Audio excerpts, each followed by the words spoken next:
The dawn comes early at the Joint Special Operations Training Center in San Diego. 5 in the morning. The sky still dark. The air thick with salt from the Pacific Ocean just beyond the perimeter fence. In the old locker room, beneath fluorescent lights that flicker and hum like dying insects, Master Sergeant Daniel Coleman sits alone on a wooden bench that has been there longer than most of the recruits have been alive. He is polishing his boots. The same boots he has polished every morning for 45 years. 3 wars, 237 young men he trained, 14 who never came home. Coleman is 68 years old. His hands shake slightly as he works the cloth in small circles across the black leather. Not from age, from memory. Each stroke of the cloth is a prayer. Each shine a promise. Each morning a ritual that keeps him connected to every warrior who ever sat on this bench and prepared for what comes next. The walls around him are lined with photographs, black and white, color, digital prints, faces of men in uniform, some smiling, some serious, some forever frozen at 19 years old. Coleman knows every name, every story, every mother who cried when the officer knocked on her door. His voice when he speaks into the empty room is rough, weathered, like gravel mixed with smoke. 45 years, 14 never came home. He stands, slowly. His knees protest, but he does not show it.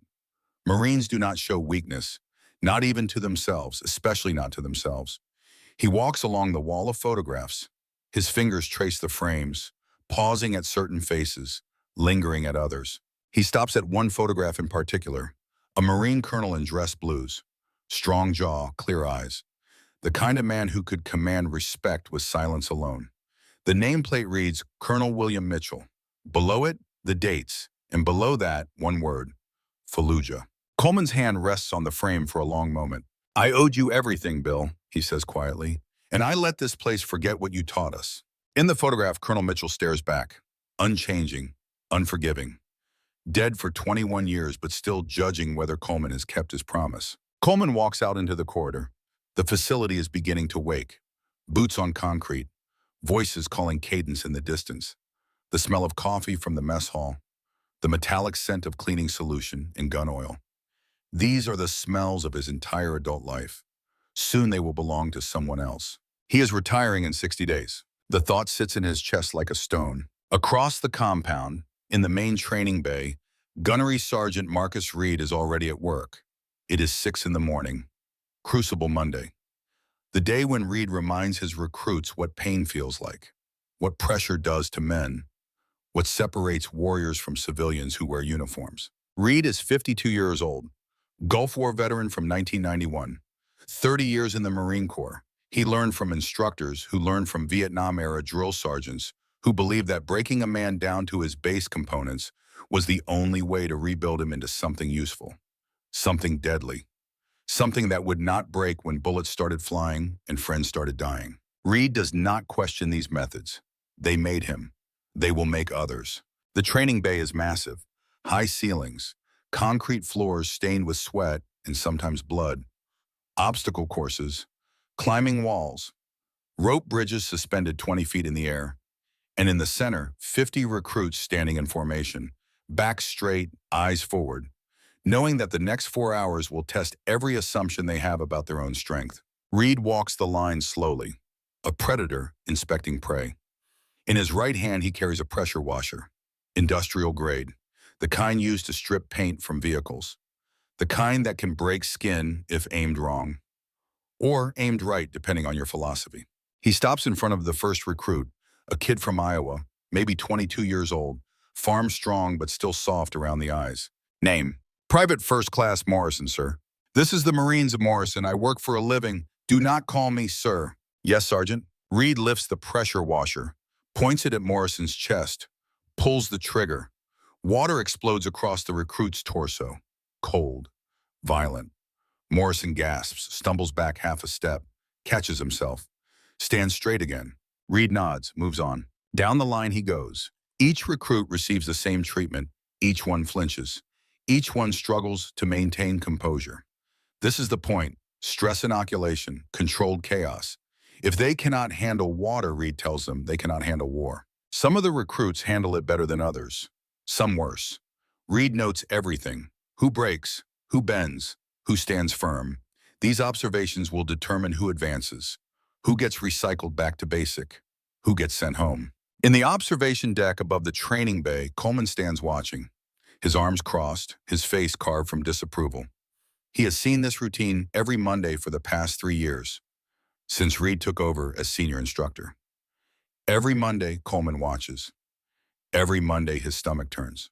This is not how Bill Mitchell trained warriors. This is not how Coleman trained warriors in Vietnam, despite what Reid believes. This is something else. Something that wears the uniform of tradition, but underneath is just cruelty, looking for justification. Reid reaches a recruit near the end of the line. Corporal Jake Torres, 24 years old, top of his class in every metric. Sharp, disciplined, driven by something deeper than ambition. Driven by ghosts. Reid pauses before Torres. There is respect in that pause. Torres's father was Lieutenant Colonel David Torres, killed in action 5 years ago. Reid knew the man, served with him briefly in Iraq. A warrior's warrior, the kind of Marine who made other Marines better just by existing near them. Torres, yes, Sergeant? Your father was one of the toughest men I ever knew. Yes, Sergeant. Let's see if you inherited it. Reid lifts the pressure washer, aims, fires. The water hits Torres square in the chest with enough force to stagger a weaker man. Torres does not move, does not blink, takes the punishment like his father would have, like his father did. Reid holds the trigger for 5 seconds. 10, 15, testing, pushing. Torres remains still, a statue, a monument to his father's memory. Finally, Reid releases the trigger. Water drips from Torres's uniform, pools at his boots. Torres's jaw is set. His eyes are forward. He has passed this test like he passes every test, by refusing to acknowledge that it is a test at all. Reid moves to the last person in line. A woman, plain PT gear. No rank visible, no insignia, no indication of who she is or why she is here. She stands with a stillness that is different from Torres's rigid discipline.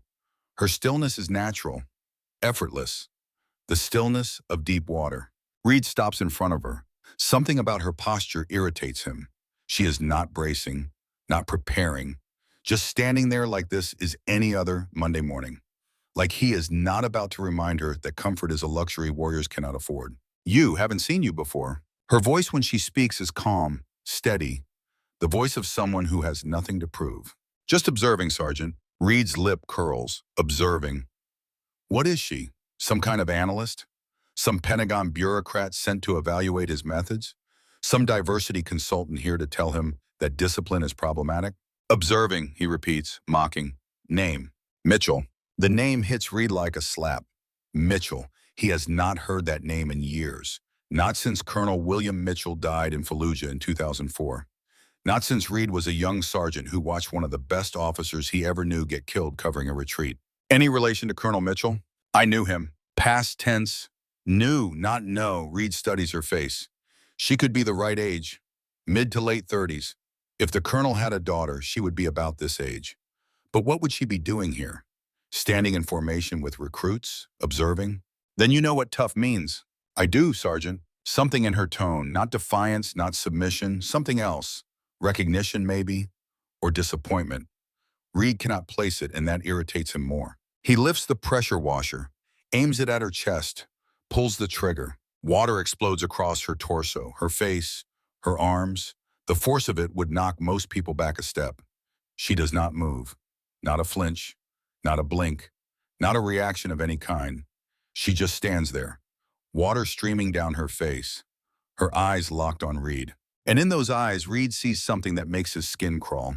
Pity. She pities him. Reid holds the trigger longer, 20 seconds, 30, trying to provoke something, anything, anger, fear, discomfort.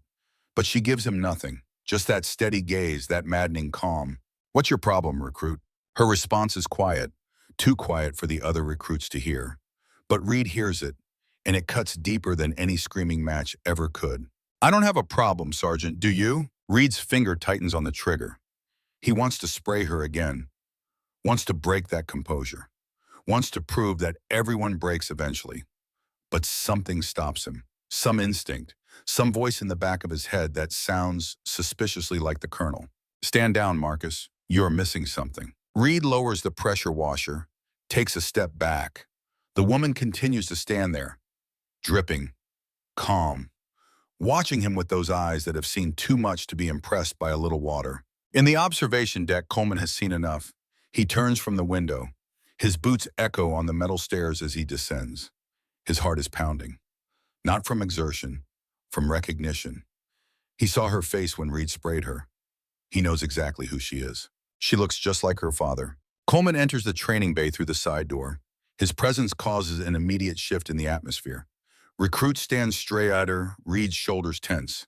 When a master sergeant with 45 years enters a room, even gunnery sergeants pay attention. Sergeant Reid, a word. Reid hesitates. He does not want to leave the bay, does not want to lose momentum. But you do not ignore Coleman, not if you want to keep your career. He sets down the pressure washer and follows Coleman outside into the corridor. The door closes behind them. Coleman does not waste time. You know who that was? Reid crosses his arms, defensive. Some Mitchell relative. So what? That was his daughter, and she is your new commanding officer. The world stops spinning. Reid's mouth opens, closes, opens again. No words come out. His brain is trying to process what Coleman just said, but the pieces will not fit together. What? Commander Sarah Mitchell, Navy SEAL, took command of this facility this morning, and you just spent 5 minutes spraying her with a pressure washer. Reid's face goes pale, then red, then pale again. His career flashes before his eyes. Court-martial, dishonorable discharge, the end of everything he has built over 30 years. All because he could not recognize his new commanding officer. I didn't know, he manages to say. His voice sounds weak, pathetic. How was I supposed to know? Coleman's expression does not change. He has known Reid for 10 years, trained him when Reid first arrived at this facility, watched him become a good instructor, then watched him become something else, something harder, something broken, pretending to be whole. I knew she was coming, Coleman says. I knew she would observe before taking command. I wanted to see if you had changed. You have not. Reid's hands are shaking. He shoves them into his pockets. What do I do? You wait. She will call for you when she is ready. And Marcus? Coleman's voice softens slightly. Just slightly. This might be the best thing that ever happened to you. Coleman leaves Reid standing in the corridor, alone, drowning in dread. Inside the training bay, the recruits are confused. Their instructor left. The woman who got sprayed is still standing there, dripping, calm. Torres approaches her carefully, respectfully. Ma'am, are you all right?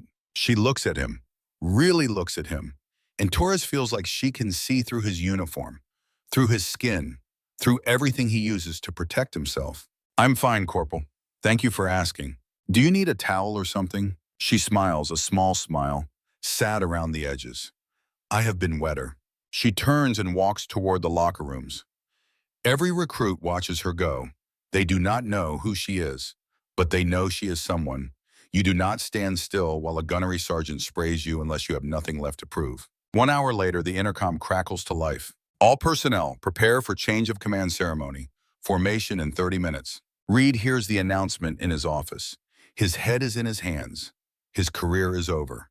He knows it. Mitchell will file charges, assault, conduct unbecoming, abuse of authority. Pick your article. He is finished. Torres hears the announcement in the barracks. Change of command. So they are getting a new CO today. He wonders who it is, wonders if they will be better than the last one, wonders if anything will change or if it will just be more of the same. Coleman hears the announcement in his quarters. He is already dressed in his service alphas. Ribbons spanning 3 wars. Combat Action Ribbon. Purple Heart with 2 clusters. Navy Cross. The decorations of a man who has given everything to the Corps except his life. And even that was a near thing. Several times. He picks up a small wooden box from his desk. Opens it. Inside, resting on blue velvet, is a gold trident, the insignia of a Navy SEAL. The box is old, the velvet faded, the trident itself is worn. This belonged to Colonel William Mitchell. Coleman has kept it safe for 21 years, waiting for this moment. 30 minutes later, the entire facility is assembled on the parade ground. 300 personnel, Marines, Navy, Army Special Forces, Air Force combat controllers. Every branch represented, every rank from private to colonel, all standing in perfect formation under the California sun. A platform has been erected at the front. An American flag hangs motionless in the still air. At the base of the platform, a podium. Behind the podium, 3 chairs, empty. A staff car pulls up, navy gray. A driver opens the rear door. 3 officers emerge. 2 men in Navy service dress, one wearing the eagles of a captain, the other wearing the oak leaves of a commander. They walk toward the platform with the bearing of men who have earned their authority through blood and sacrifice. Behind them, a woman, also in Navy service dress, also wearing the oak leaves of a commander. She moves with a grace that is rare in warriors, a confidence that needs no announcement. This is not someone playing the part of a leader. This is someone who has led. In places where failure means death and success means living with what you did to survive. Reid stands in formation with the other instructors. He sees her walk up the steps to the platform. His stomach drops through the ground. That is her. That is Mitchell, the woman he sprayed. And she is not just any commander. The ribbons on her chest tell a story. Navy Cross, Silver Star, 3 bronze stars with Valor devices, combat action ribbons, Presidential Unit citation. She has done things, seen things, survived things. And he sprayed her with a pressure washer. The captain steps to the podium. His voice carries across the parade ground without needing amplification. The voice of command. Officers and enlisted personnel of the Joint Special Operations Training Center. We are gathered here this morning to conduct a change of command ceremony, to transfer authority from one leader to another.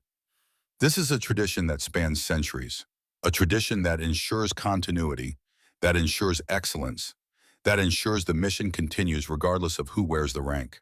The ceremony proceeds according to protocol. The outgoing commander, a Marine colonel, speaks briefly. He has served for 3 years. He is proud of what has been accomplished. He wishes his successor well. Then the captain turns to Mitchell. Ladies and gentlemen, it is my honor to introduce your new commanding officer, Commander Sarah Mitchell, United States Navy, Navy SEAL. Commander Mitchell has served for 18 years. She has deployed to Afghanistan 7 times, Iraq 4 times, Yemen twice, Syria once. She has led raids, conducted reconnaissance, trained indigenous forces. She has been wounded in combat 3 times. She has received every commendation short of the Medal of Honor. The captain pauses, looks directly at Mitchell. But more importantly, she is the daughter of Colonel William Mitchell, United States Marine Corps. Many of you knew the colonel. Many of you served with him. All of you know his legacy. Commander Mitchell carries that legacy forward. I can think of no one more qualified to lead this facility into the future. Applause. Respectful. Measured. This is a military ceremony, not a celebration. But the respect is real. You do not earn 3 bronze stars with valor by sitting behind a desk. Mitchell steps to the podium. She does not speak immediately. She looks out across the formation, making eye contact, connecting, letting them see that she sees them. When she speaks, her voice is clear, strong but not harsh. I stand before you today humbled by the trust that has been placed in me, humbled by the legacy I inherit, humbled by the warriors I have the honor to lead. She pauses, gathering herself. My father taught me many things. He taught me that leadership is not about breaking people. It is about forging them. He taught me that discipline without dignity is just cruelty. He taught me that the strongest warrior is not the one who feels no fear, but the one who acts despite it. Another pause, longer this time. I observed training this morning. I saw dedication. I saw commitment. I also saw methods that concern me. Methods that prioritize pain over purpose. Methods that break trust instead of building it. Reid feels every eye in the formation turn toward him. Even though no one is actually looking at him, he feels it. Shame burns in his chest. But I also saw potential, Mitchell continues. I saw warriors who deserve leaders worthy of their sacrifice. And I promise you this, we will become worthy. We will transform this facility into a place where discipline and dignity coexist, where strength and compassion are not enemies, where we build warriors who can fight and come home ready to fight again. She steps back from the podium. The captain and the outgoing colonel salute her. She returns the salute. The ceremony is nearly complete. But there is one more moment, one more tradition. Coleman steps forward. He has been standing to the side, waiting. The wooden box is in his hands. He approaches Mitchell, comes to attention, renders a salute that is sharp enough to cut glass. Mitchell returns the salute. Then Coleman opens the box. The gold trident catches the sunlight. 21 years old, but still gleaming. Mitchell's breath catches. She knows what this is. She knows who it belonged to. Her eyes fill with tears, but she does not let them fall. Not here, not now. Coleman's voice, when he speaks, carries across the parade ground, carries across 21 years of grief and guilt and love. Commander Mitchell, your father gave me this the night before Fallujah. He asked me to keep it safe, to give it to you when you took command. He said you would need it, to remember what matters, to remember who you are, to remember where you came from. Coleman removes the trident from the box, pins it carefully to Mitchell's uniform, right above her ribbons, right over her heart. His hands shake, not from age, from emotion. Colonel Mitchell died saving my life, Coleman continues, his voice breaking slightly. He put himself between me and an IED. I have carried the weight of that sacrifice every day since. I have carried his trident every day since. And today I pass that weight to you, not as a burden, as an honor. Your father believed in you. He believed you would change this place, make it better, make it worthy. Coleman steps back, salutes again, holds the salute longer than regulation requires. 21 years of respect and regret and redemption. Mitchell returns the salute. Then she does something unexpected. She steps forward and embraces Coleman, right there, in front of 300 warriors. She holds him and he holds her, and for a moment they are not commander and master sergeant. They are daughter and godfather. They are family held together by loss and love. When they separate, there are tears on both their faces. No one in the formation judges. Many have tears on their own faces. This is not weakness. This is memory. This is honor. The captain closes the ceremony. Officers and enlisted personnel, I present to you Commander Sarah Mitchell, commanding officer of the Joint Special Operations Training Center. The entire formation comes to attention. 300 voices unified. Hoorah! The Marines shout. Hooyah! The SEALs respond. Hooah! The Army joins. And then silence. Perfect silence. The kind of silence that only exists among warriors who understand sacrifice, who understand legacy, who understand that they are part of something larger than themselves. Mitchell stands on the platform, her father's trident on her chest, Coleman beside her, the weight of 300 warriors' hopes on her shoulders. She does not flinch. She does not bend. She stands. Later that afternoon, after the ceremony has concluded and personnel have returned to their duties, Mitchell sits in her new office. The space is sparse. A desk, a chair, a filing cabinet, a window overlooking the training bay. On the wall, a photograph of her father, young, smiling, alive. There is a knock on the door. Enter. Coleman walks in. He is no longer in his service alphas, back in working uniform, but somehow he looks smaller, older. The ceremony took something out of him. You wanted to see me, Commander? Sit down, Sergeant Major. Coleman sits. They look at each other for a long moment, two people connected by a man who is not there. Thank you, Mitchell says, for keeping his trident safe, for keeping his memory alive. I did not do it for thanks. I know, you did it for him. Coleman nods. He was the best officer I ever served under, the best man I ever knew. He saved my life more than once, and not just in Fallujah. Tell me about him, the parts I don't know, the parts that happened after I left for college. Coleman leans back, his eyes distant, seeing the past. Your father changed me, he begins. When I came back from Vietnam, I was not a good man. I was angry, bitter. I trained recruits the way I had been trained. Break them down, build them back. Show no mercy because war shows no mercy. Your father saw what I was doing, saw what it was costing. Not just the recruits, me. What did he do? He told me about you, about raising a daughter who wanted to be a warrior, about the line between pushing someone to be better and breaking them. He said, Daniel, every time you destroy a recruit's spirit to make him tough, you are telling my daughter that she can never be both strong and whole. You are telling her she has to choose. Mitchell's throat tightens. She remembers those conversations with her father. Late nights after training, him asking her how she felt, if she was okay, if the instructors were pushing her or breaking her. She never understood why he asked. Now she does. He changed how you taught. He changed who I was.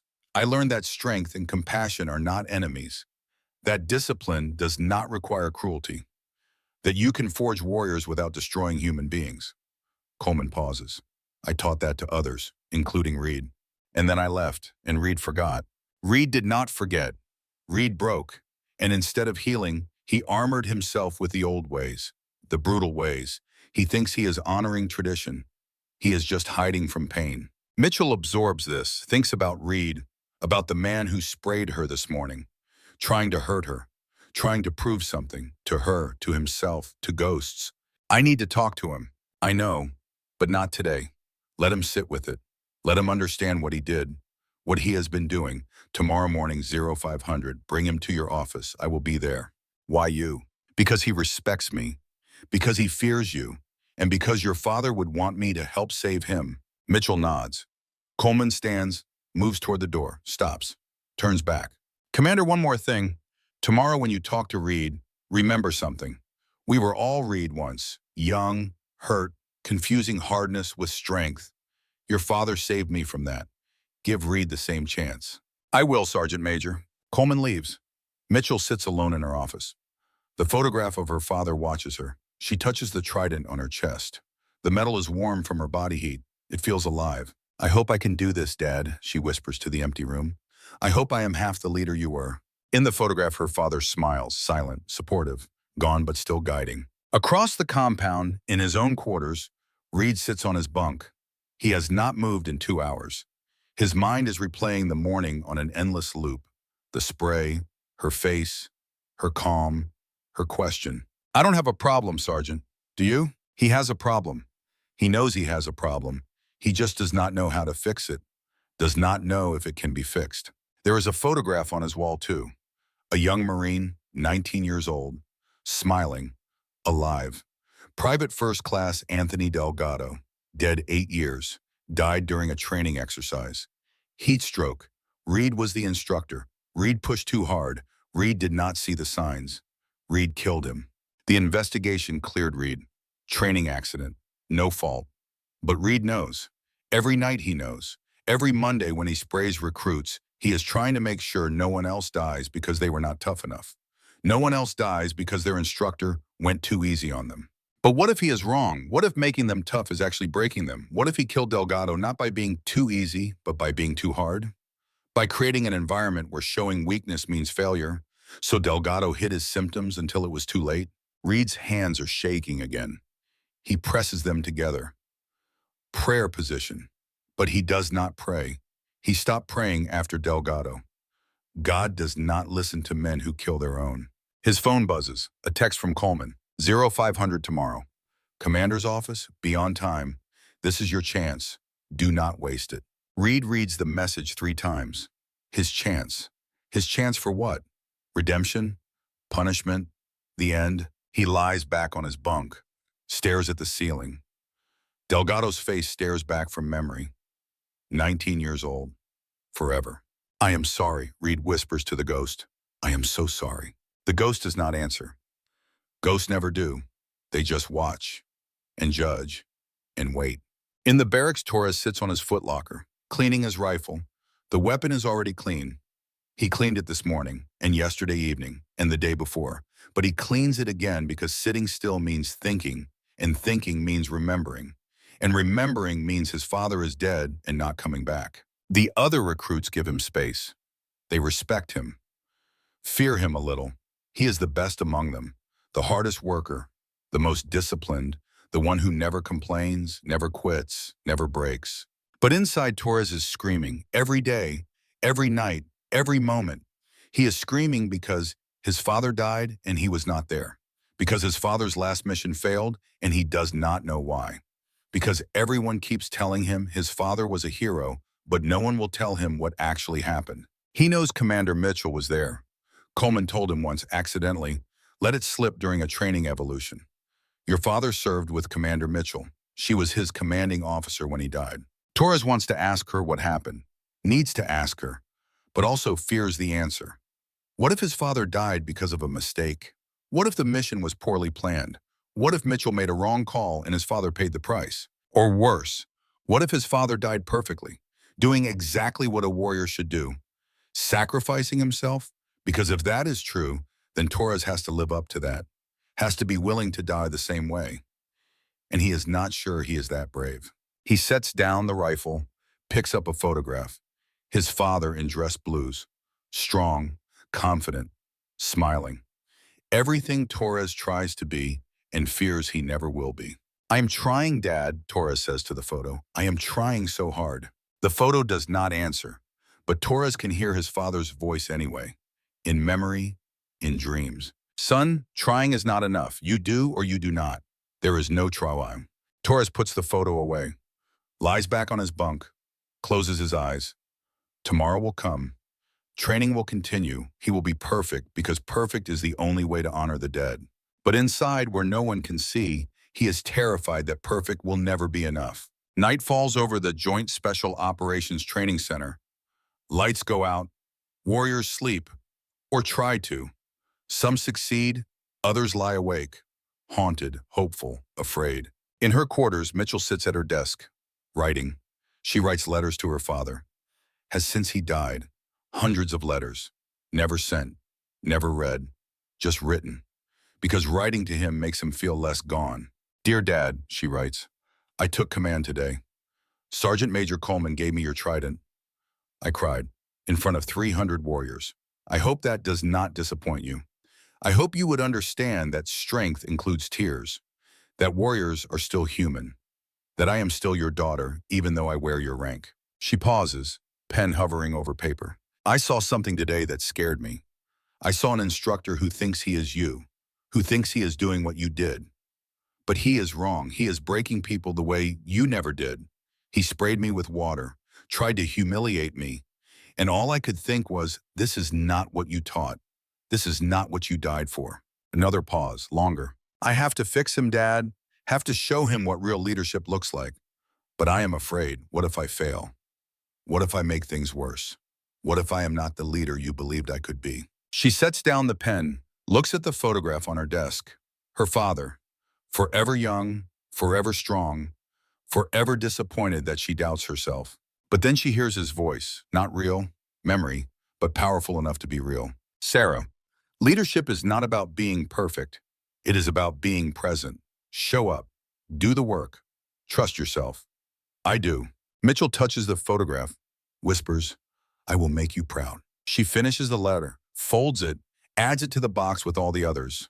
Hundreds of conversations with a dead man who still teaches her how to live. Tomorrow will come. 0500. Reid will arrive, and she will do what her father would do. Not break him, forge him, show him that he can be better, that they all can be better. Because that is what warriors do. Not just fight enemies. Fight the darkness. In the world. In others. In themselves. The lights go out. The base grows quiet. And 300 warriors sleep. Dreaming of battles. Of glory. Of home. Of fathers. Of ghosts. Tomorrow will bring challenges. Tomorrow will bring pain. Tomorrow will bring change. But tonight there is only rest and memory and the promise that the sun will rise again, that the work will continue, that the legacy will endure. This is the life they chose, the burden they carry, the honor they pursue. This is the warrior's way, and it begins again at dawn. 4:30 in the morning comes too early for Marcus Reid. He has not slept. Not really. A few minutes here and there. Stolen moments between nightmares. Between replaying yesterday on an endless loop. Between imagining every possible way this morning could destroy what remains of his career. He is dressed and ready by 4:15. Service uniform, perfectly pressed, boots polished to a mirror shine, ribbons aligned with mechanical precision. He looks like a Marine, feels like a fraud. Because Marines do not spray their commanding officers with pressure washers. Marines do not mistake superior officers for recruits. Marines do not make the kind of mistake that ends careers. The walk from his quarters to the headquarters building takes 7 minutes. Reid arrives at 4:50, 10 minutes early. Better to wait than to be late. Better to show discipline even as his world crumbles. The headquarters building is dark except for one window on the second floor. Commander Mitchell's office. The light is on. She is already there. Of course she is. SEALs do not sleep like normal humans. They run on something else. Mission focus, discipline, whatever separates operators from ordinary warriors. Reid climbs the stairs. Each step feels like walking toward execution. His hands are steady. Marines do not shake. But inside, his stomach is churning. His heart is hammering. His mind is screaming at him to run, to desert, to disappear rather than face what comes next. He reaches the second floor. The corridor is empty, silent. His boots echo on the tile floor. Each footstep sounds like judgment. He stops outside her office door, raises his hand to knock, hesitates. This is it. This is the moment.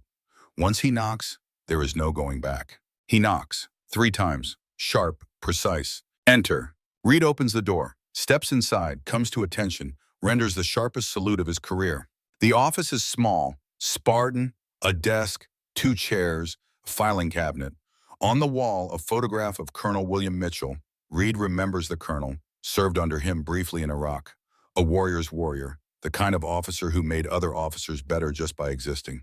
And now Reid has sprayed his daughter with a pressure washer. Commander Mitchell sits behind her desk. Service uniform, her father's trident above her ribbons. She looks tired, but focused. The kind of tired that comes from carrying weight, not from weakness. Behind her, standing in the corner like a sentinel, is Master Sergeant Coleman. He does not sit, does not speak, just stands there, watching, judging, being the conscience of this room. Mitchell does not return Reid's salute immediately. She lets him stand there, arm frozen, waiting, not as punishment, as observation, seeing how long he can hold the position, how much discipline he actually possesses. 30 seconds pass. Reid's arm begins to burn. He does not waver. 60 seconds. The burn becomes pain. He does not move. 90 seconds. Mitchell finally returns a salute. At ease, Gunnery Sergeant. Reid drops his arm, assumes parade rest, hands behind his back, feet shoulder-width apart, eyes forward. The position he has held 10,000 times in his career, but never with this much at stake. Mitchell gestures to the chair across from her desk. Sit. Reid sits, maintains posture, back straight, hands on knees, ready for whatever comes. Mitchell studies him for a long moment. Her eyes are like her father's, penetrating, seeing past uniforms and ranks and pretense, seeing the human underneath, the broken parts, the scared parts, the parts that hide behind aggression. When she finally speaks, her voice is calm, too calm, the calm before violence. Sergeant Reid, do you know why you are here? Yes, ma'am. I assaulted a superior officer. Is that what you think happened? The question throws him. Of course that is what happened. He sprayed her with a pressure washer in front of 50 recruits. That is assault. That is career ending. Ma'am, I sprayed you with water. I humiliated you. I violated every regulation regarding treatment of officers. I deserve whatever punishment you deem appropriate. Mitchell nods slowly, absorbing his words. Then she glances at Coleman. Some silent communication passes between them. Coleman gives the slightest nod. Mitchell turns back to Reid. I am not here to punish you, Gunnery Sergeant. I am here to understand you. Reid blinks.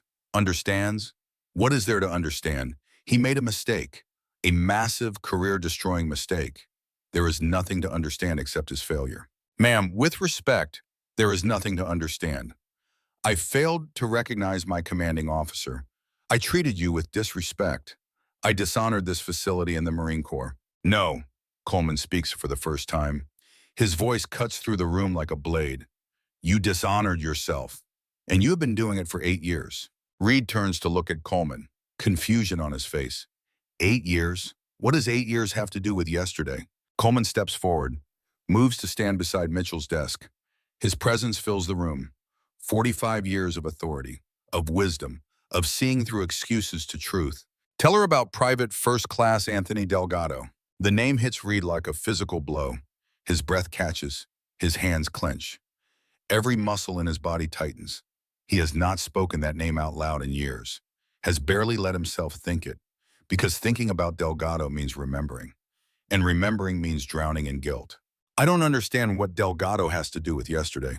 Everything, Coleman says. It has everything to do with yesterday, with every Monday for the past 8 years, with every recruit you have sprayed, every recruit you have tried to break. Tell her. Reid looks at Mitchell. Her expression has changed, softened slightly. She is not here to destroy him. She is here to listen, to understand, maybe even to help. Maybe, but can he tell her?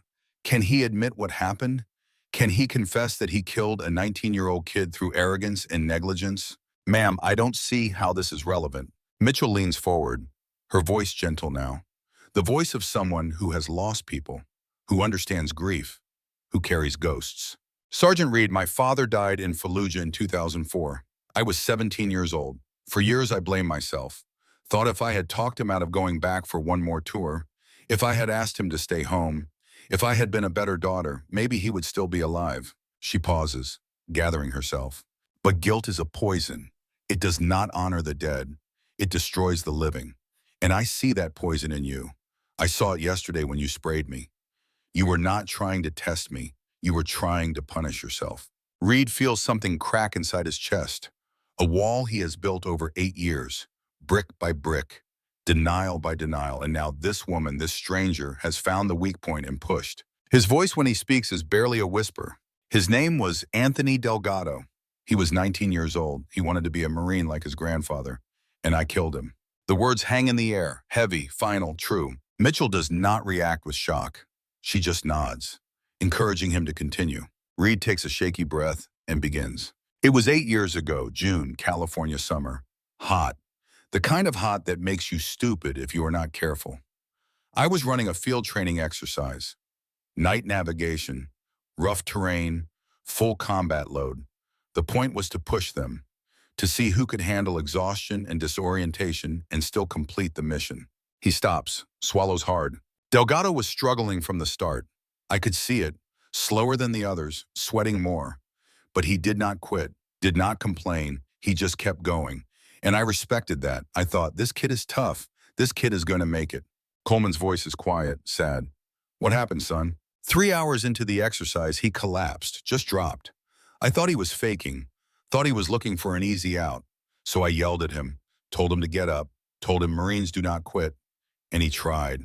God, he tried so hard. He got to his feet, took 3 steps, and collapsed again. Reid's hands are shaking now. He presses them together, trying to stop the tremors, trying to hold himself together.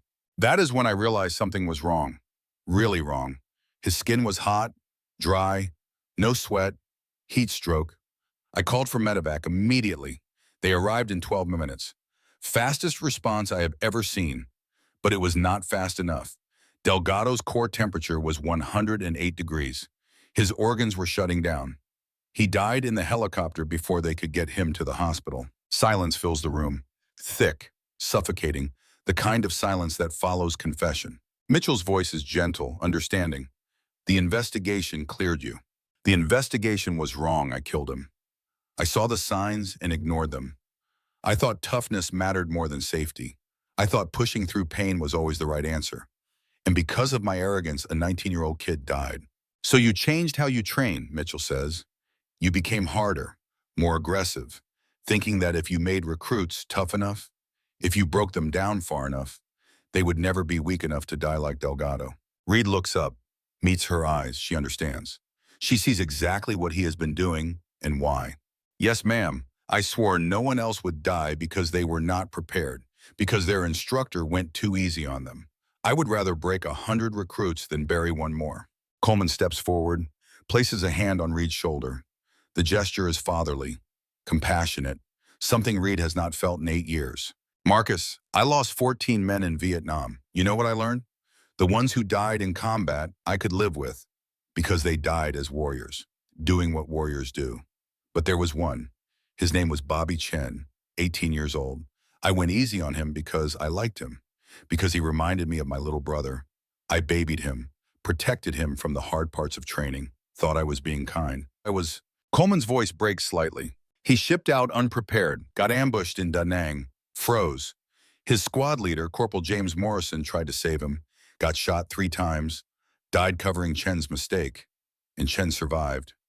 Lives in San Francisco now, married, 3 kids, sends me Christmas cards every year with photos of his family. Reid sees tears in Coleman's eyes, the first time in 10 years. And every Christmas I look at those photos and think, Corporal Morrison should be sending me photos. His wife should be alive. His kids should exist, but they do not, because I was too gentle, because I confused kindness with competence. Coleman removes his hand from Reid's shoulder, stands straight again. So I understand what you did, son. I understand the guilt, the overcompensation, the belief that being hard is the only way to honor the dead. But you are wrong, and I was wrong. William Mitchell taught me that, and now his daughter is going to teach you. Reid looks at Mitchell, waiting, not sure what comes next. Court-martial, discharge, retirement.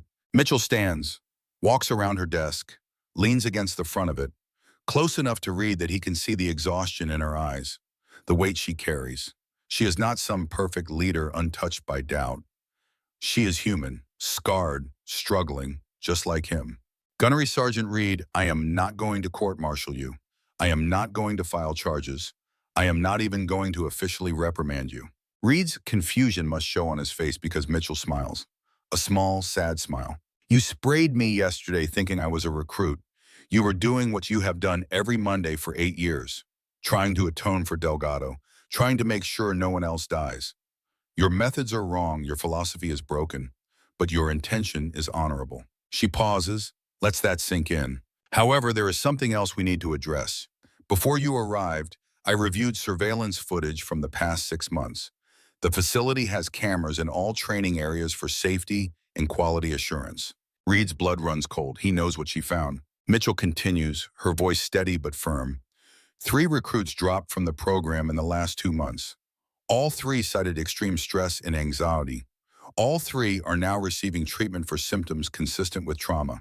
The incidents were logged as voluntary withdrawals, but the footage tells a different story. She picks up a tablet from her desk, turns it toward Reid. On the screen, frozen images of training sessions, recruits on the ground, Reid standing over them, the pressure washer visible in several frames. I could pursue this, Mitchell says, file formal complaints, launch investigations, destroy careers, including yours. But I am not going to do that. Do you know why? Reid cannot speak, can only shake his head. Because destroying you does not help those 3 recruits heal. It does not prevent the next incident. It does not fix the systemic problem that allowed this to continue unchecked. Mitchell sets down the tablet. Here is what is going to happen. Starting tomorrow, you report to me every morning at 04:30 for 30 days. I am going to retrain you, not to punish you, to rebuild you, to show you what my father taught me about leadership, about discipline, about the difference between forging warriors and breaking human beings. She pauses, lets that sink in. You will learn, you will change, and you will become the instructor that Delgado deserved. The instructor those 3 recruits needed. The instructor you should have been 8 years ago. Reid swallows hard, nods. Yes, ma'am. Good. And Marcus? She uses his first name for the first time. Those 3 recruits who left, I am personally reaching out to them, offering them the chance to return under new protocols, under instructors who will build them, not break them. If they choose to return, you will be part of their recovery. You will see firsthand what your methods cost, and you will help them heal. Reid feels the weight of that responsibility settle on his shoulders, heavier than any pack he has ever carried. Yes, ma'am. Thank you, ma'am. You are dismissed. Get some rest. Tomorrow we begin. Reid stands, salutes, turns to leave, stops at the door, turns back. Ma'am, why are you doing this? Why not just get rid of me? Mitchell's answer is immediate, certain. Because my father would have done the same thing. Because Master Sergeant Coleman asked me to. Because every warrior deserves a chance at redemption. And because I believe you can be better. Reid feels something he has not felt in 8 years. Hope. He leaves the office, closes the door behind him, stands in the corridor, breathing, processing, feeling the weight on his chest lighten, just slightly, just enough. Inside the office, Mitchell sits back down at her desk, exhausted. That conversation took everything she had. Coleman moves to the window, looks out at the base, waking up to a new day. You did good, Sarah.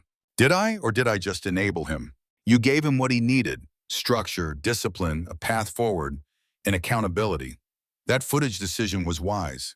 He needed to see the consequences without being destroyed by them. Mitchell touches the trident on her chest. I hope you are right. Your father would be proud. I hope so.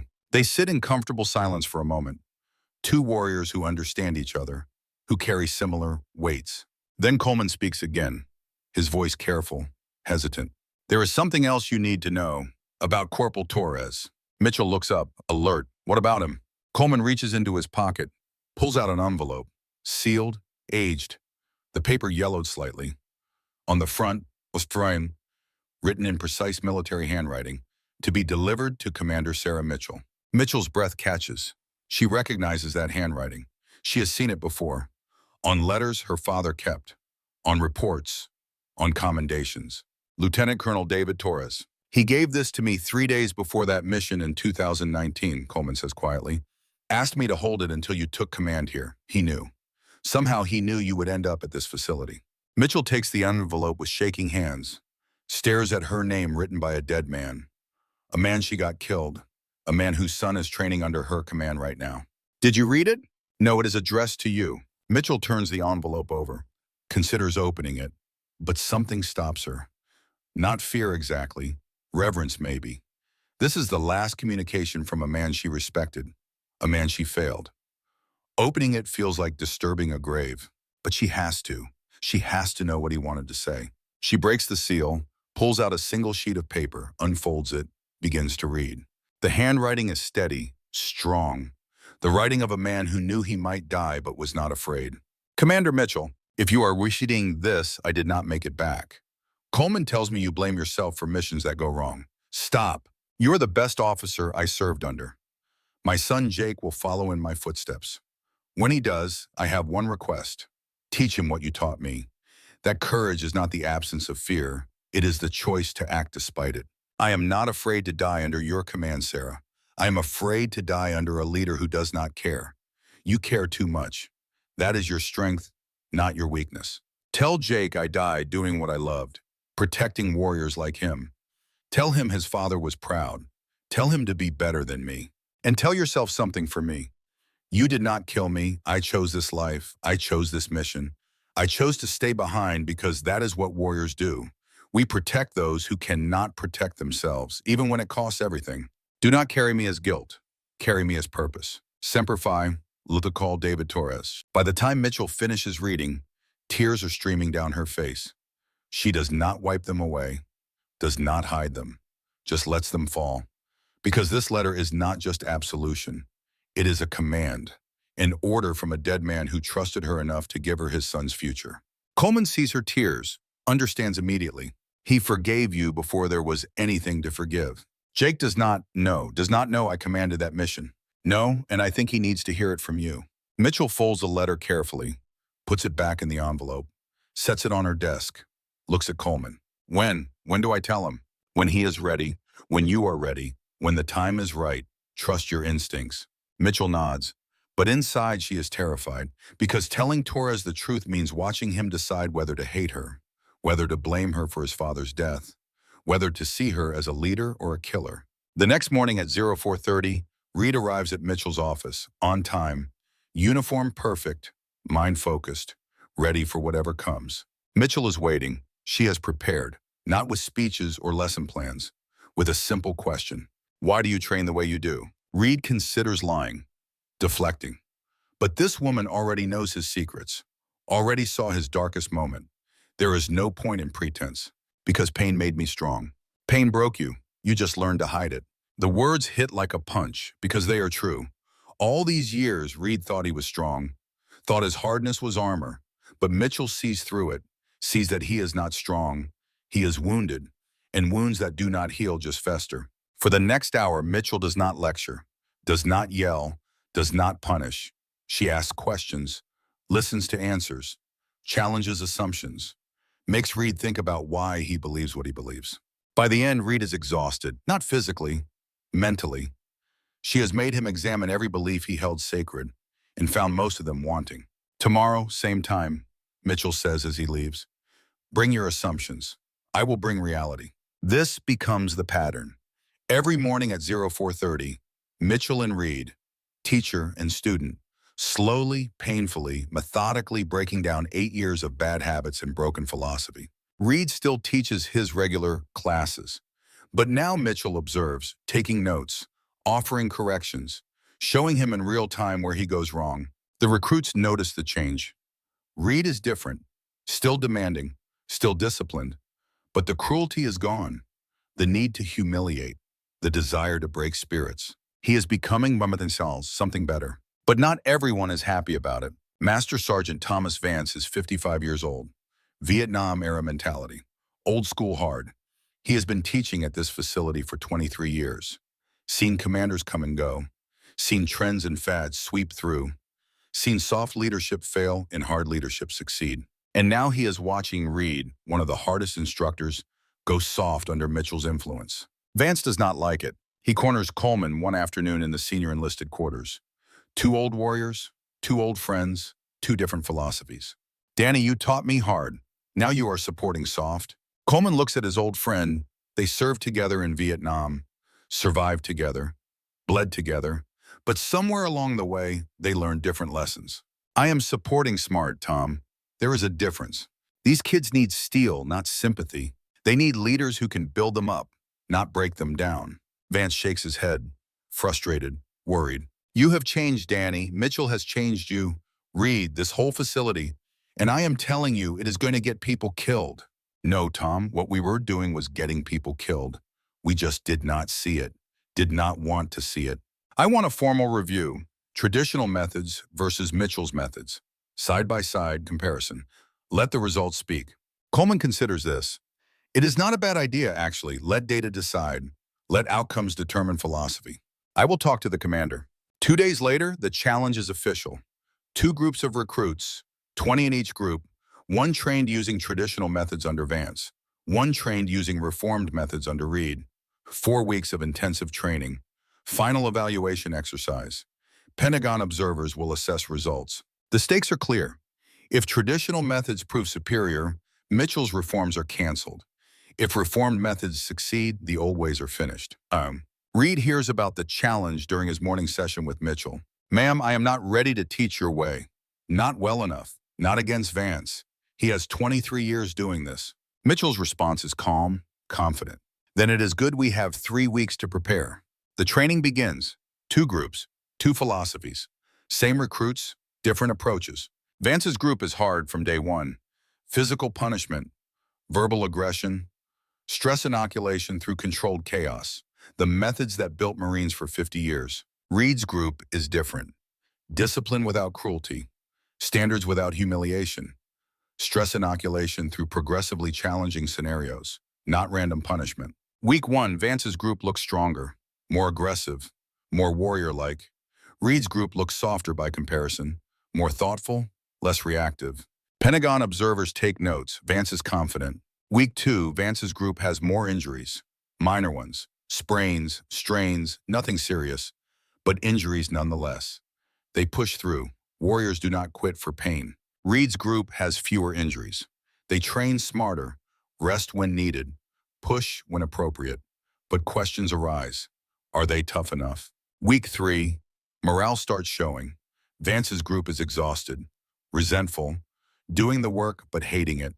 Brotherhood exists, but it is forged in shared suffering, not shared purpose. Reid's group is tired but motivated, building trust, supporting each other, not because they fear punishment, but because they respect each other.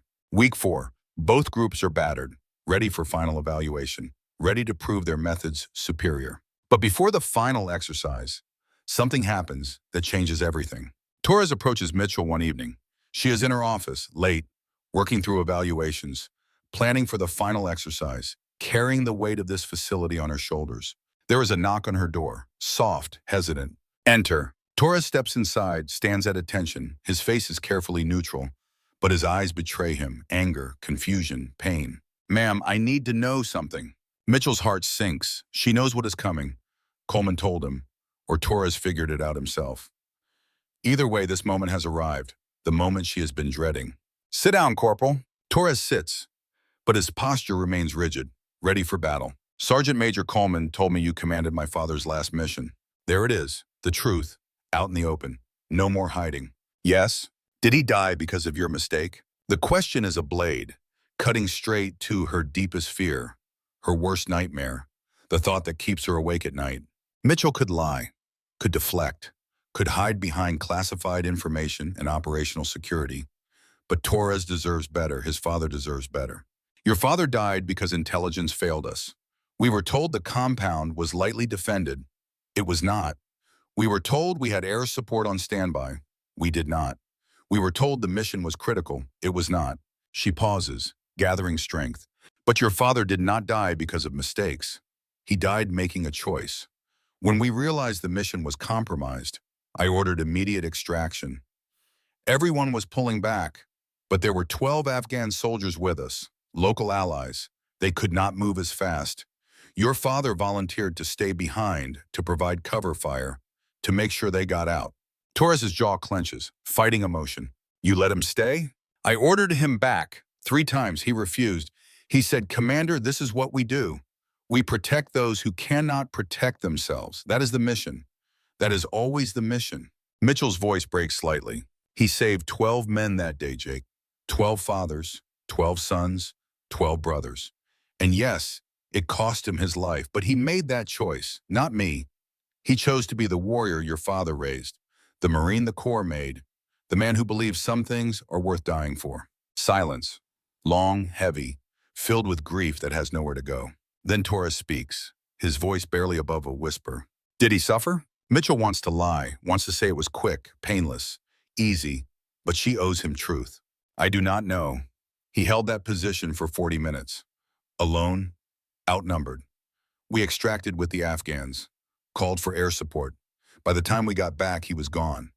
But he bought us time, bought those 12 men their lives.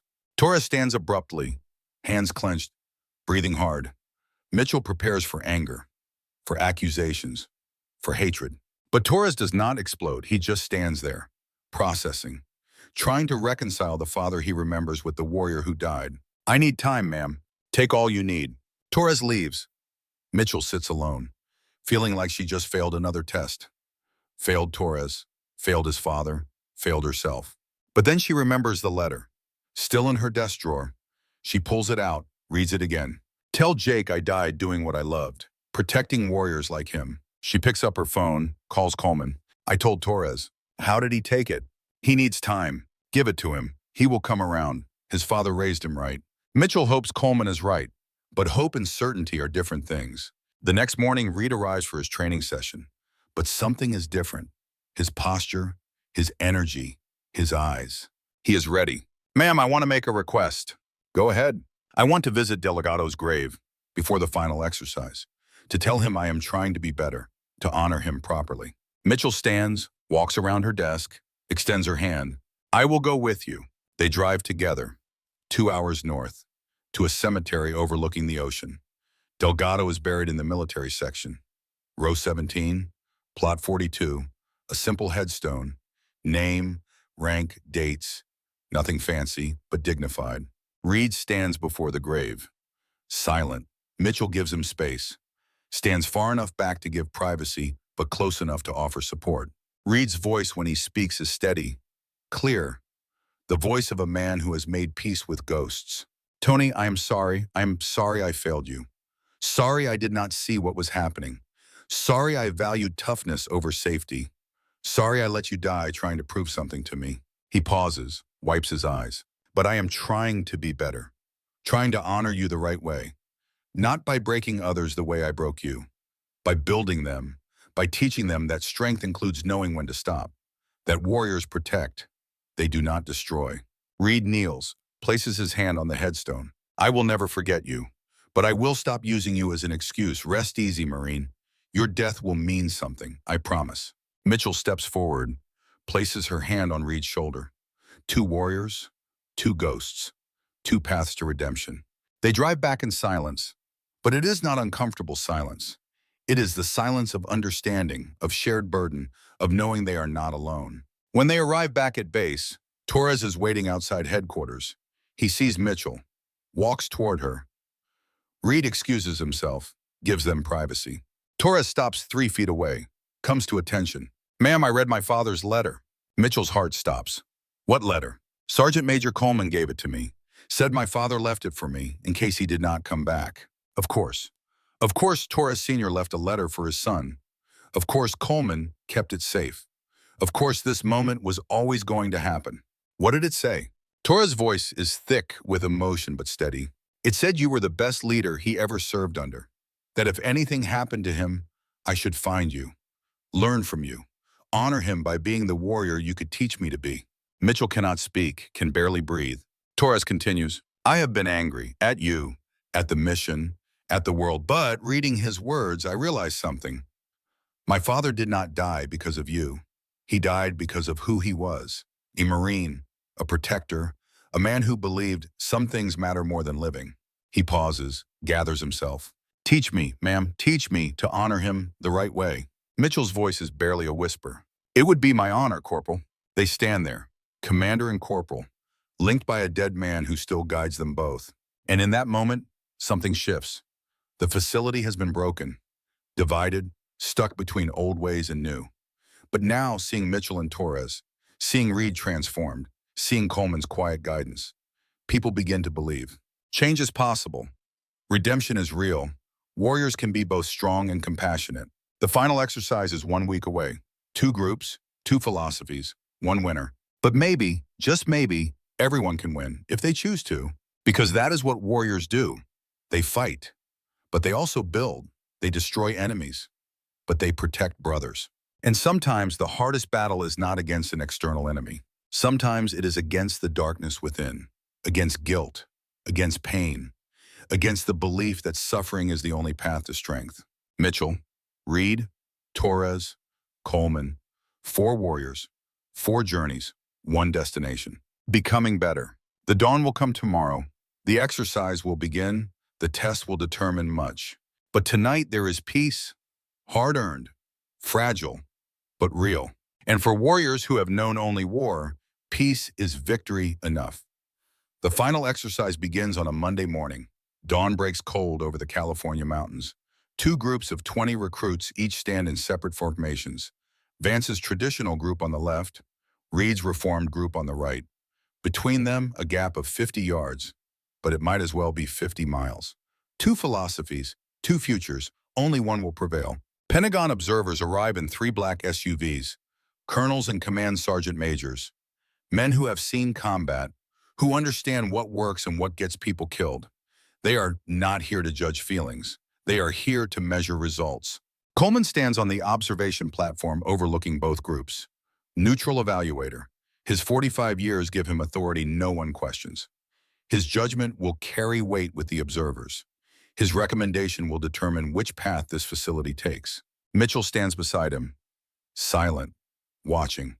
She has done everything she can, trained Reid, reformed protocols, challenged assumptions. Now it is out of her hands.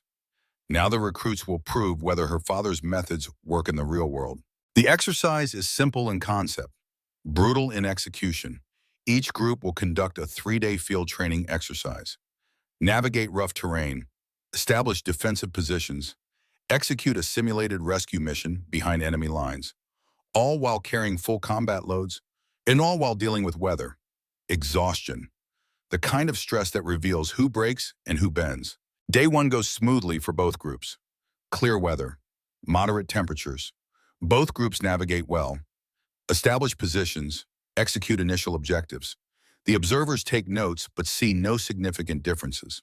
Vance is confident. His methods are proven.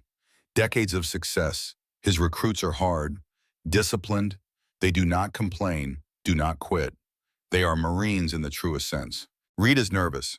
His reformed methods are untested at this scale. Yes, his recruits are performing well.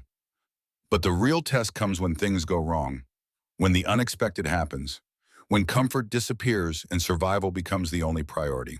Day 2 brings change. The weather turns. A storm rolls in from the Pacific. Cold rain, dropping temperatures, visibility reduced to 20 yards.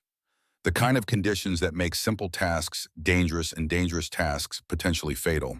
Both groups continue the mission. This is the test. Not how they perform when everything goes right, but how they respond when everything goes wrong. Vance's group pushes through. His training philosophy is clear. Comfort is weakness. Pain is temporary. Mission accomplishment is everything. His recruits are soaked, shivering, but they continue moving. They do not request to stop.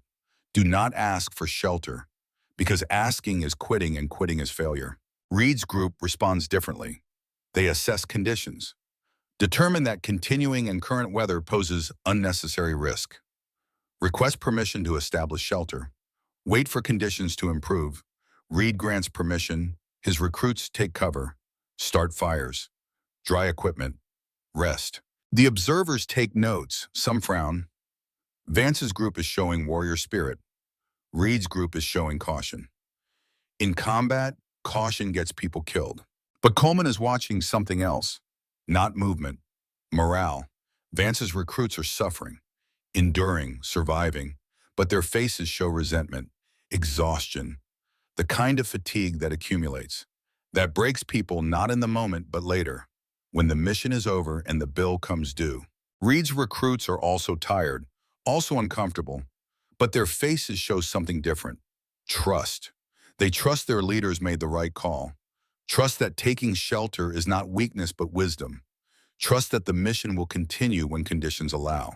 Hour 18 of day 2, Vance's group is still moving, still executing. One recruit, Private First Class Miller, begins showing signs of trouble, moving slower, stumbling, his face is pale, lips tinged blue. The team leader, Corporal Jackson, notices, trained by Vance, believes in Vance's methods. He moves alongside Miller. "You good, Miller?" "Yes, Corporal. Just cold. Push through it. We are almost to the rally point." Miller nods, continues moving. But his body is betraying him. Core temperature dropping, hypothermia setting in, not severe yet, but building like debt that compounds. 30 minutes later, Miller collapses, just stops, falls forward, catches himself at the last second, hands and knees in the mud, shaking uncontrollably. Jackson keys his radio. "Base, this is Alpha Team Leader. We have a man down." Vance's voice comes back immediately. Hard, unyielding. "Negative. No medevac for fatigue. Get him up. Get him moving. Body heat will warm him." Jackson looks at Miller. The kid is not faking. This is not fatigue. This is something else. But orders are orders, and Vance is the instructor. Vance knows best. "Miller, on your feet. That is an order." Miller tries. God, he tries. He gets one knee under him, then the other, pushes up, takes one step, his legs give out. He collapses again. This time he does not catch himself. Face first into the mud, not moving. Jackson's voice on the radio is desperate now. "Base, Miller is not responding. We need medical, now." Vance hesitates. This was not supposed to happen. His methods do not break recruits. They forge them, but Miller is not moving, and the observers are watching. "Medical team is en route. Hold position." The medical team arrives in 8 minutes. Combat medics, fast, professional. They assess Miller quickly. Hypothermia, severe, core temperature 93 degrees, consciousness fading. They load him on a stretcher, start warming protocols, evacuate to base hospital. Miller will survive, but his exercise is over.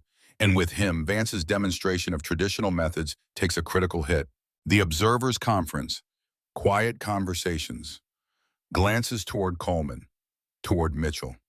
This is exactly what they were warned about. Traditional methods push too hard, break trust, risk lives unnecessarily. But one failure does not determine the outcome. Reid's group still has to complete the mission, still has to prove reformed methods work under pressure. Hour 20 of day 2, Reid's group resumes movement. Weather has improved slightly, still cold, still raining, but manageable. They advance toward their objective, maintaining formation, supporting each other.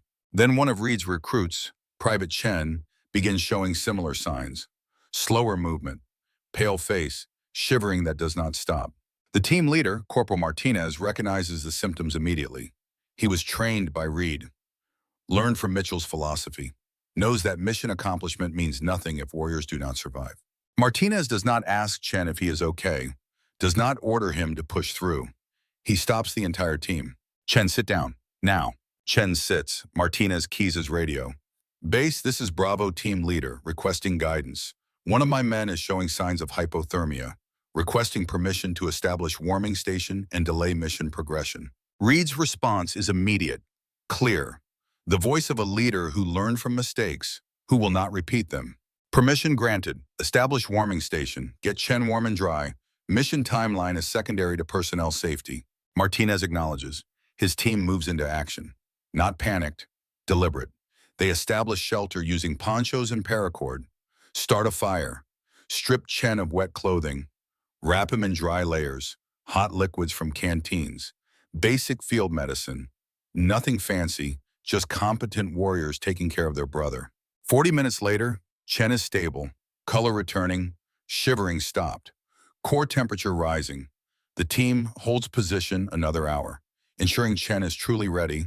Then they resume the mission. Slower than Vance's group was moving, but everyone is healthy, everyone is together, no one evacuated, no one left behind. The observers see this, note it, compare it to Miller's collapse.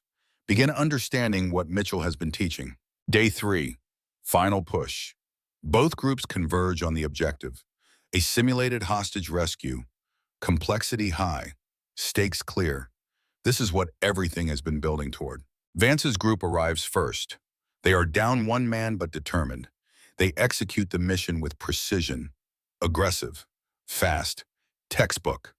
The kind of operation that looks perfect on paper. Reid's group arrives 30 minutes later.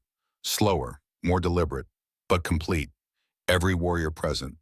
They execute the same mission differently.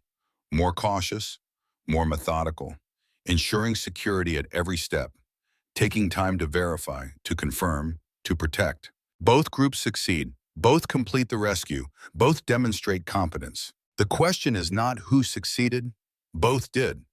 The question is which philosophy builds sustainable warriors, which method creates teams that can deploy again and again without breaking.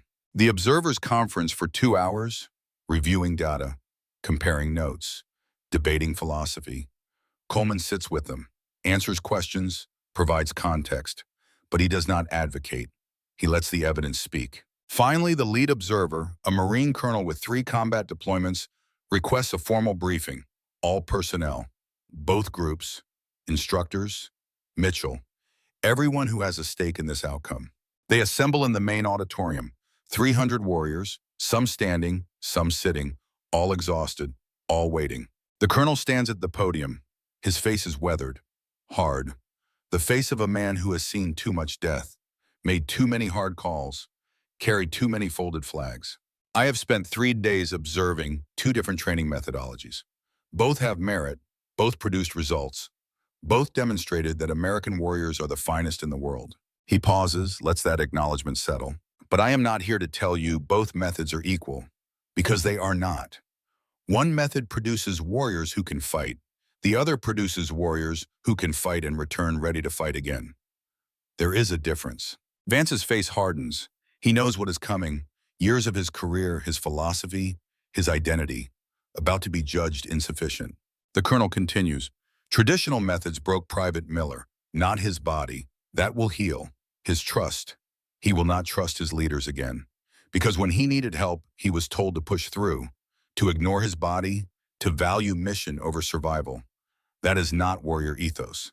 That is negligence. Silence, absolute, no one moves. Reformed methods saved Private Chen. Same conditions, same symptoms, different response. His team leader recognized danger, made the hard call, delayed the mission, protected his warrior, and then completed the objective anyway. That is leadership.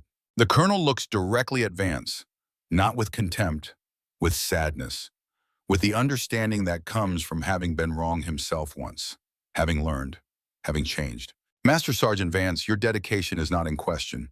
Your experience is valuable, but your methods belong to a different era. An era when we did not understand trauma, did not acknowledge limits, did not recognize that breaking people does not make them strong, it makes them broken. Vance stands, rigid, proud, unable to accept what he is hearing. Sir, with respect, those methods built the Marine Corps for 70 years. No, Coleman speaks now, standing from his seat in the front row, walking to the front, taking a position beside the colonel. Those methods built Marines who survived war but not peace, who could fight but could not heal. Coleman's voice carries weight, authority, the kind that comes from having been there, having survived, having learned the hard way. I am 68 years old, retiring in 2 weeks. This is my last evaluation. So I am going to tell you the truth. Every person in the room leans forward. Traditional methods broke my generation. We survived Vietnam, but we did not survive what came after. The 14 warriors I lost, 4 died in combat, 10 died by their own hands. Years later, decades later, because no one taught them that coming home was part of the mission, that healing was part of strength. His voice steady, powerful, the voice of hard-earned wisdom. William Mitchell understood this. He trained warriors who could fight and heal. His daughter learned from him. Gunnery Sergeant Reid learned from pain, then learned from purpose. This is not about soft or hard. It is about building warriors who survive both war and peace. Silence. Then slowly, one person begins clapping. Then another. Then 10. Then 50. Then the entire auditorium is on its feet, applauding Coleman, applauding truth, applauding the courage it takes to admit being wrong, to change, to be better. The colonel waits for the applause to fade, then delivers the verdict.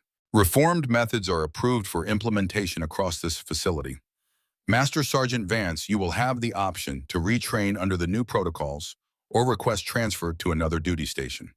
Gunnery Sergeant Reid will assume the role of senior enlisted instructor. Commander Mitchell's reforms will continue. Vance does not react visibly, but inside something shifts. He looks at Reid, at Coleman, at Mitchell, and he sees not enemies, but warriors who found a better way. After the briefing, Vance approaches Coleman. 2 old men, 2 old friends, 2 different paths. Danny, I do not know if I can change. You can. I did. It is never too late. I am 55 years old, been doing this for 23 years. And you have another 10 years before retirement. You can spend them repeating mistakes or correcting them. Your choice. Vance considers this, then extends his hand. Retrain me. Coleman shakes his hand. Starting Monday, 0500. Bring your ego. I will bring reality. They both smile, tired, relieved, united by something bigger than pride. Actually, Vance says slowly, I have been thinking. There are allied training facilities overseas, places that still use the old methods, places that need to see what we learned here. If the reforms work, someone needs to take them beyond these walls. Coleman studies his old friend, seeing something new, growth, purpose. You want to deploy as an instructor? Why not? I have years left. Might as well use them teaching the right way, even if I have to learn it first. Coleman nods, respect in his eyes. That takes courage, Tom, real courage. 2 weeks later, Coleman's retirement ceremony. The entire facility assembled. Dress uniforms, perfect formations. The kind of ceremony that honors decades of service, of sacrifice, of dedication. Coleman stands at attention as his awards are read. Combat Action Ribbon, Purple Heart with 2 clusters, Navy Cross, Bronze Star with Valor. The decorations of a man who gave everything except his life, and even that was close. Multiple times. Mitchell presents the final commendation, the Legion of Merit, for exceptionally meritorious service over 45 years. She pins it to his chest. Renders a salute so sharp it could cut. Coleman returns the salute, then steps to the microphone. His speech is short, powerful. The words of a man who has earned the right to speak truth. I joined in 1976 because my country called. I stayed because warriors needed teaching. I am leaving because the next generation has it right.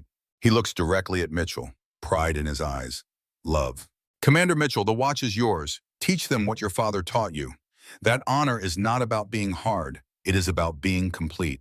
That warriors protect, that leaders build, that strength and compassion serve the same mission. He pauses, gathers himself for the final words. To every young warrior here, your mission is not just to fight. It is to return, to heal, to teach the next generation, to be better than we were. That is the warrior's true legacy. The ceremony ends. Coleman walks through a formation of warriors, each one saluting as he passes, honoring him, thanking him, saying goodbye to an era. That evening, 4 people gather at the memorial wall. Mitchell, Reid, Torres, Coleman, 4 generations, 4 journeys, 1 destination. Coleman stops at Colonel Mitchell's photo, places his hand on the frame. Your father told me something the night before Fallujah. He said, Danny, if I do not make it, find my daughter. Make sure she knows that honor is not about being hard. It is about being whole. Coleman turns to Mitchell, tears in his eyes. I failed that mission for 21 years, until now. Mitchell embraces him, daughter and godfather, connected by a man who is not there but somehow still is. You did not fail, Sergeant Major. You were waiting for the right moment. This was always the plan. Reid approaches Delgado's name on the wall. Coleman joins him, two men haunted by different ghosts, united by the same guilt. I cannot bring him back, Reid says quietly. No, but you can honor him by making sure no one else dies that way, by teaching warriors that strength includes knowing limits, that leaders protect. Reid places his hand on Delgado's name, makes a promise, silent, sacred. Torres stands before his father's name, Mitchell beside him, two people connected by loss, by legacy, by love. Commander, teach me everything you taught him. It would be my honor, Corporal. They stand together, 4 generations of warriors, Vietnam, Gulf War, War on Terror, New Era, each learning from the last, each building on what came before. And in that moment, the cycle completes. The legacy passes, the watch changes hands. Coleman leaves the next morning, civilian clothes, strange after 45 years in uniform, but earned, deserved, right. The facility continues, training, building, forging warriors the right way. Mitchell's reforms take hold. Reid becomes the instructor Delgado deserved. Torres grows into the warrior his father knew he could be. Vance begins his own retraining. Then 6 months later, he deploys overseas, teaching reform methods to allied forces, bringing the lessons learned to places that still break warriors instead of building them. Years pass, seasons change, warriors deploy, some come home, some do not. But those who train under Mitchell's philosophy return ready to serve again. 5 years later, the memorial wall has 3 new names. Coleman Daniel, Master Sergeant USMC, died peacefully, 2026. 45 years of service, 14 men lost in war, thousands saved in peace. Vance, Thomas, Master Sergeant USMC, killed in action, 2027. Died defending students during an attack on an overseas training facility. He died teaching the right way. Reid Marcus, Gunnery Sergeant USMC, killed in action, 2028, died saving a recruit during a helicopter malfunction. Pushed the recruit clear, took the impact himself, died protecting. Next to their names, an inscription, placed by Mitchell's order, approved by the Commandant himself. They returned whole and made others whole. More years pass. Mitchell promoted to captain, called to Washington, Pentagon Training Reform Committee. Her methods adopted across all services. Her father's legacy spreading to every warrior in every branch. And at the Joint Special Operations Training Center, a new instructor takes command of recruit training. Lieutenant Jake Torres, Navy SEAL, honors graduate, following his father's path, carrying his father's legacy. Torres stands before his first class of recruits, 50 young warriors, scared, determined, ready to be forged. He does not carry a pressure washer, does not believe in breaking spirits, believes in building them, because that is what Commander Mitchell taught him, what his father died believing, what Gunnery Sergeant Reid learned before he died. One recruit raises his hand, nervous, young. Sir, how do you stay so calm? How do you lead without fear? Torres smiles, thinks of his father, of Mitchell, of Coleman, of Reid, of all the warriors who taught him what leadership means. I learned from leaders who understood that fear is not the enemy. Cruelty is. That strength is not about breaking others. It is about building them. That the strongest warrior is not the one who feels no fear, but the one who acts with both courage and compassion. He pauses, looks at the recruits, sees their potential, their fear, their hope. You are here because you volunteered to serve, to protect, to sacrifice. I am here to make sure you can do that and return ready to serve again. To your families, to yourselves, to the life that comes after. Because being a warrior is not just about fighting. It is about living, healing, teaching, being better than the generation before. The recruits listen, some skeptical, some believing, all willing to train. Torres continues, this training will be hard, the hardest thing you have ever done, but hard does not mean cruel. Discipline does not mean degradation. And when you graduate, you will not just be warriors, you will be leaders, ready to fight, ready to protect, ready to return. He looks at the memorial wall visible through the window. All those names, all those lives, all those lessons. That is their legacy. That is your inheritance. Honor it, live it, pass it forward. The recruits stand, salute, not because they have to, because they want to, because they understand something fundamental. They are not just joining the military. They are joining a lineage, a tradition, a family that spans generations. Torres returns the salute, thinks of his father, wishes he could see this, wishes he could know that his sacrifice mattered, that his son is honoring him the right way. But somehow, Torres feels his father is watching, from whatever place warriors go when they die, proud, satisfied, at peace. That evening, Torres walks to the memorial wall, stands before three names: his father, Reid, Coleman, three men who shaped him, who taught him, who died so he could live. He salutes, holds it longer than regulation requires, then speaks quietly. Words meant for ghosts but felt by the living. I will make you proud, all of you. I will teach them what you taught me. I will honor your sacrifice by being worthy of it, by building warriors who can fight in return, by continuing the legacy. The sun sets over the Pacific. The base grows quiet. Another day of training complete. Another generation of warriors closer to ready. And on the memorial hall, the names remain: Mitchell, Coleman, Vance, Reid, Torres, and dozens more. Warriors who gave years, who gave blood, who gave lives, who gave everything so others could have a chance. Their legacy is not measured in battles won or enemies killed. It is measured in warriors trained, lives saved, lessons learned, changes made. Mitchell sits in her Pentagon office, late night, paperwork covering her desk, reports from facilities across the nation, her reforms spreading, taking hold, making a difference. She thinks of her father, wonders if he would be proud, wonders if she has honored his memory, wonders if she has done enough. Then she remembers Torres, teaching his first class, carrying forward the lessons, passing the torch. And she knows her father would be proud, not because she is perfect, but because she tried, because she changed, because she made his sacrifice mean something. That is the warrior's way. Not perfection, purpose, not invulnerability, integrity, not fearlessness, courage. Her phone rings. Torres calling, late for him too. Ma'am, just wanted to thank you. First day with my recruits went well. I thought of you, of my father, of everyone who taught me, and I knew what to say, what to do, how to lead. Mitchell smiles, tired but satisfied. You were always going to be a great leader, Jake. Your father knew it. I just helped you see it. Still, thank you for everything, for honoring him, for teaching me, for showing me the path. They talk for a few more minutes, then say goodbye. Both have work tomorrow. Both have warriors to lead. Both have legacies to uphold. Mitchell returns to her paperwork, but her heart is lighter, because this is what it is all about. Not awards, not promotions, not recognition. Passing forward what was given to you, teaching the next generation, making sure the lessons survive, the values endure, the sacrifice matters.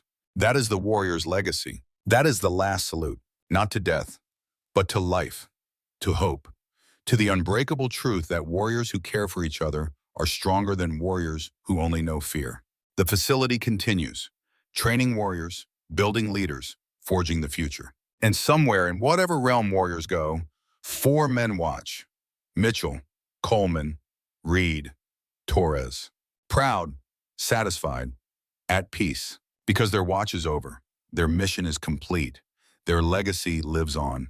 In every warrior who trains with discipline and dignity, in every leader who builds rather than breaks, in every young person who learns that strength and compassion serve the same mission. This is the warrior's way. This is the warrior's truth. This is the warrior's gift. From generation to generation, from father to daughter, from teacher to student, from the fallen to the living.